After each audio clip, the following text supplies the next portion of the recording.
Très bien. S'il vous plaît, monsieur le ministre, vous voulez réagir ou... Non, c'est bon. Très bien. Que... Israël Guébo, c'est à vous. Oui, merci beaucoup. Je vous l'avais promis. Merci beaucoup, Ali. Je viens de parole aussi. Alors, deux éléments fondamentaux. C'est vrai que quand le RHDP, on essaie de critiquer un peu leur gouvernance, tout de suite le mot populiste sort. Non, monsieur le ministre, c'est pas du populisme. C'est juste que c'est notre devoir de critiquer ce que vous faites. Oui, on est d'accord qu'il y a eu des infrastructures qui ont été lancées, on est d'accord qu'il y a des choses qui ont été faites. J'ai même cité, en parlant de corruption, des avancées qui ont été faites, mais on ne voit pas les impacts. Alors, le sentiment que vous donnez, c'est que tout va tellement bien en Côte d'Ivoire. Mais attendez, je viens. Vous prenez par exemple le chiffre sur le taux de pauvreté. Vous dites que aujourd'hui, le taux de pauvreté autour de 37%, il était à 55% en 2011. Mais ce que vous ne dites pas, c'est qu'en 2011, nous étions à 29 millions d'habitants. Donc, oui. Si vous faites un ratio, 55%, 29 millions d'habitants, on est autour de 12 millions de personnes en tas de pauvreté.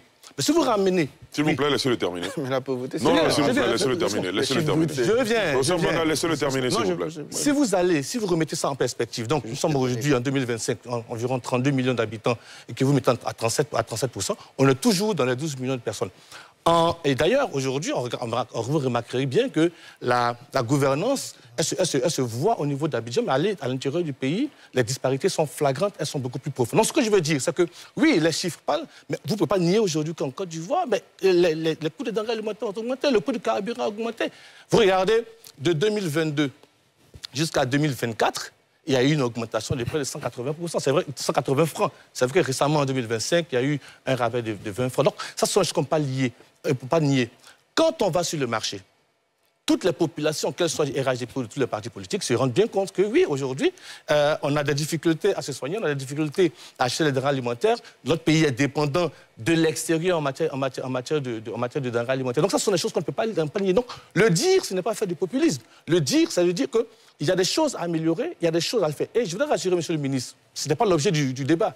Mais oui, s'il y a un débat, on le fera, mais ce n'est pas ça l'objet du débat ce soir. Ça, je l'ai rappelé tout à l'heure. Oui, mais c'est bon de le dire. Bien sûr. C'est bon de le dire. Aujourd'hui, nous sommes dans le thème de cette session. Tout à fait. Quel est l'après-RHDP? Nous disons que l'après-RHDP, bon, c'est d'esprit à vous militants. L'après-congrès. L'après-congrès du RHDP. Lapsus révélateur.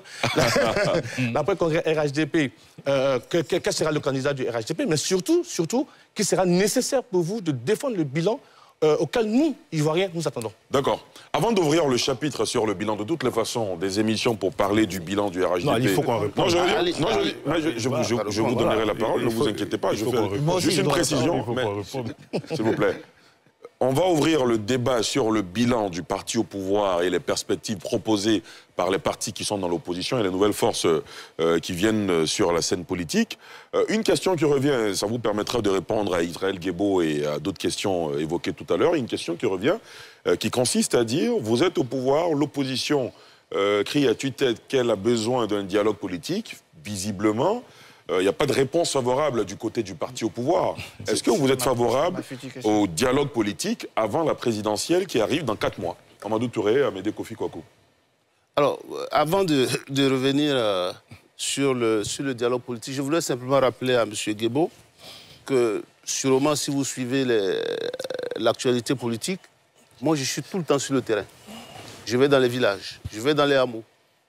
Et il y a beaucoup de choses que vous dites qui ne sont pas tout à fait vraies. Vous savez, lorsqu'on veut calculer, on n'a pas beaucoup de temps, si vous prenez quelqu'un qui vit au village, les taux de pauvreté que vous calculez ne sont pas réels pour lui. Parce qu'il est au village, il vit dans sa maison, il ne paye pas, il n'a pas besoin, il ne loue pas de maison. Tout ce qu'il mange, c'est lui-même qui cultive. Donc si vous prenez les calculs de pauvreté des Européens, par rapport à quelqu'un qui vit dans un village, moi je suis fils de paysan. J'ai vécu au village, ce n'est pas tout à fait la même chose. Donc, je fais le tour des villages, je sais ce que les gens pensent du bilan du président Alassane Ouattara. De tous les villages. Ça, c'est la première des choses. Votre deuxième question... Sur le dialogue. Sur le dialogue politique. Est-ce que le RHDP sera finalement favorable au dialogue tant réclamé par l'opposition? Moi, je vais laisser tout répondre. Par l'opposition et la société civile. La seule chose que je voudrais dire, c'est que moi, j'ai eu la chance de participer à la plupart des dialogues politiques. J'ai eu la chance de participer. Je connais la plupart des acteurs. Mais pourquoi ils veulent un dialogue politique? C'est une bonne chose de faire un dialogue politique. Ils veulent un dialogue politique parce qu'ils ne veulent pas que les règles de la République s'appliquent. Voilà, qu'on va faire le dialogue politique. Bon, comme on est en Côte d'Ivoire, il faut abandonner ceci, il faut faire cela, c'est tout. Hein. Sinon, si vous prenez le dernier dialogue politique, tous les sujets ont été abordés. Maintenant qu'on a dit qu'on est rentré dans une république normale, s'il y a un problème qui concerne la justice, vous allez voir la justice. S'il y a un problème qui concerne le ministère de l'Intérieur, vous allez voir le ministère de l'Intérieur. Au dernier dialogue politique, il y a eu des débats. La société civile voulait diriger la CEI. Mais je vous jure que M. Cubière est de la société civile. Il a été proposé, parce qu'il y a 6 représentants de la société civile, M. Cubière a été proposé par le magistrat. Donc, il est dans le groupe de la société civile.